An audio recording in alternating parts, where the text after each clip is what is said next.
लेकिन यही गांधी जी को जब पता चला कि डॉक्टर अंबेडकर को अंग्रेजों ने तो 2 वोट का अधिकार दे दिया, उस समय गांधी जी पूना के नर्मदा जेल में बंद थे। उन्होंने जेल के अंदर से ब्रिटिश गवर्नमेंट को लेटर लिखा कि इस देश में दलितों को 2 वोट का अधिकार नहीं होना चाहिए, दलितों को तो वोट का अधिकार ही होना नहीं चाहिए। हमारे देश में वोट का अधिकार उसी को होना चाहिए जो इस देश में 25 पैसे का लगान देता हो। वोट का अधिकार तो उसको होना चाहिए जो इस देश में मैट्रिक क्लास पास हो। हमारा ये ललुआ बुदुआ समाज 1947 में हमारे ये माताएं बहनें नहीं जानती होंगी ब्रिटिश सरकार की झलक क्या थी, झलकार क्या थी। ब्रिटिश सरकार की जब यहाँ थी तो हमारा ये ललुआ बुदुआ समाज दोहरी गुलामी का शिकार हुआ करता था। एक तो ब्रिटिश सरकार की गुलामी करता था मित्रों, हमारे पिता तुल्य बुजुर्ग अभी कितने होंगे, यह हमारे देश के ब्राह्मण क्षत्रिय और वैश्यों की गुलामी करते थे, उनकी आड़ में किया करते थे। हमारे लोग दोहरी गुलामी का शिकार हुआ करते थे मित्रों। मैं बता देना चाहता हूं, परम पूज्य बाबा साहब डॉक्टर अंबेडकर ने जब वोट का अधिकार दिलाया तो यही गांधी ने रोकने का काम किया, लेकिन नहीं, ब्रिटिश सरकार ने कहा बाबा साहब डॉक्टर अंबेडकर की बात सत्य है।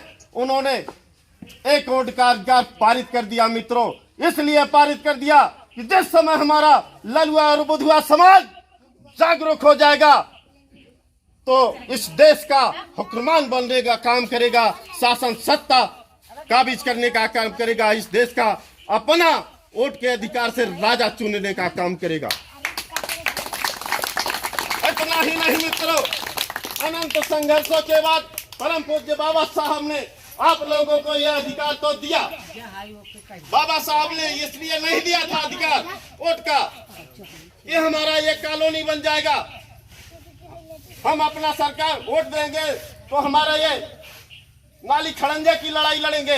नहीं, बाबा साहब डॉक्टर अंबेडकर ने इसलिए वोट का अधिकार दिया था कि हमारा ये ललुआ बुदुआ समाज जब वोट का कीमत जान जाएगा, इस देश का हुक्मरान बनेगा, प्रधानमंत्री बनेगा, मुख्यमंत्री बनेगा, इस देश का शासक होगा।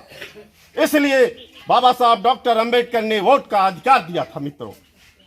अनंत संघर्षों के बाद परम पूज्य बाबा साहब डॉक्टर अंबेडकर का देहांत हो जाता है बड़े लंबे अरसे के बाद। 4 दिसंबर 1956 को बाबा साहब डॉक्टर अंबेडकर का देहांत हो जाता है मित्रों।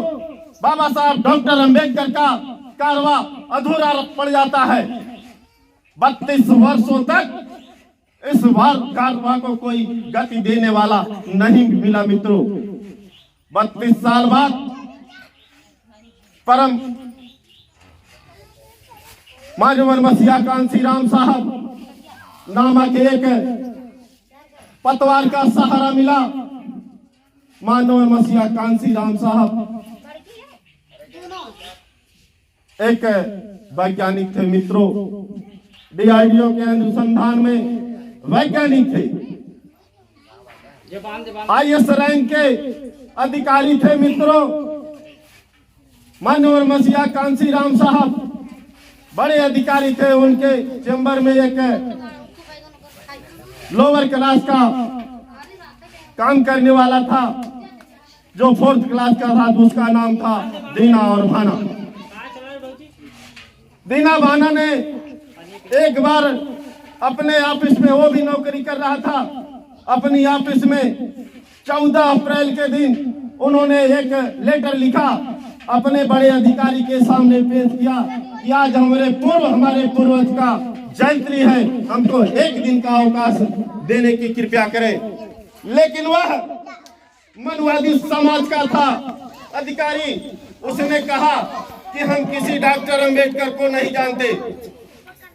अवकाश मित्रों, मानो दीना भाना के जिद आने पर करने पर वह अधिकारी जो मनवादी समाज का था, बड़े समाज का था, उसने कहा कि आप इतना जिद कर रहे हो, आपको हमेशा के लिए छुट्टी दे दी जाएगी और दीना बाना को सस्पेंड कर दिया।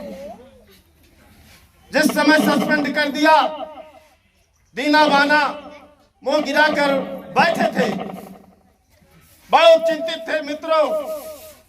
इतने में मान्यवर मसीहा कांसीराम साहब भी आ गए।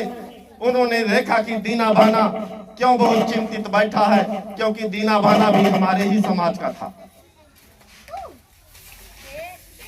उन्होंने देखा कि दीना बाना बहुत ही मायूस बैठा है और मानव मसीहा कांसीराम साहब ने कहा कि जाओ दीना बाना को बुला कर लाओ। किसी ने, चपरासी ने जाकर के दीना बाना को कहा कि साहब आपको बुला रहे हैं। दीना बाना ने मानवर साहब से मिला के बाद मानवर साहब ने पूछा तो वह सारी स्थिति को बताई।